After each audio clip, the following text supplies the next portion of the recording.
Құрметті колледж түлектері, сіздерге 2019 жылдан бастап барлық колледж түлектері ұбт тапсыратын еске саламыз.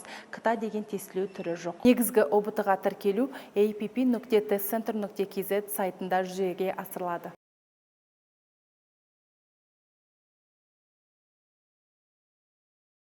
Егер сіз колледждегі мамандығыңызды жалғастырып, грант негізінде жоғарғы оқу орнына қысқартылған оқыту бағыты бойынша түскіңіз келсе, ұбт-ны 2 пән, жалпы кәсіптік және арнайы пәндер бойынша тапсырасыз. Ол үшін app.testcenter.kz сайтында өтініш беру бөлімінде қысқартылған оқуға түсетін колледж бітірушілері санатын белгілейсіз. Тест тапсырмалар саны 60, жоғары балл 70, шекті балл 25, ал педагогикалық мамандықтар бойынша 35 балл.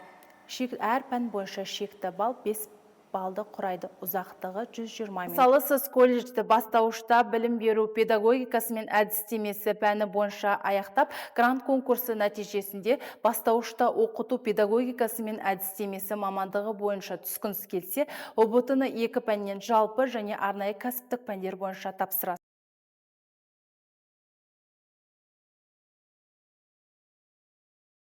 Атап өтсем, фармация және мейірбике ісі мамандықтарынан басқа медициналық мамандықтарда қысқартылған оқыту жоқ.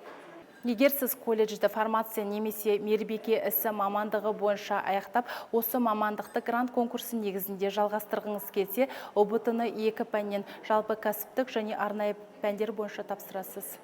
Егер сіз колледжді емдеу ісі мамандығы бойынша аяқтап, жоғарғы оқу орнына осы мамандықты жалғастыру үшін түскіңіз келсе, ұбт-ны барлық түлектер сияқты 5 пәннен тапсырасыз.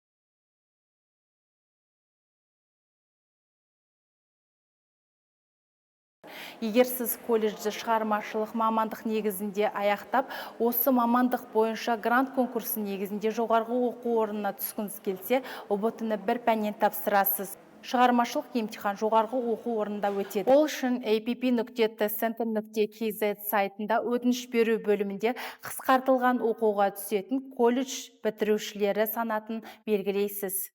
Тест тапсырмалар саны 40, жоғары балл 50, шекті балл арнайы пән бойынша 5 баллдан кем болмауы тиіс, ұзақтығы 80 минут. Егер сіз колледжді хореографиялық өнері шығармашылық мамандығы бойынша аяқтап, грант негізінде жоғарғы оқу орнына түскіңіз келсе, онда ұбт-ны 1 арнайы пәннен тапсырасыз, ал шығармашылық емтиханды жоғарғы оқу орнында тапсырасыз.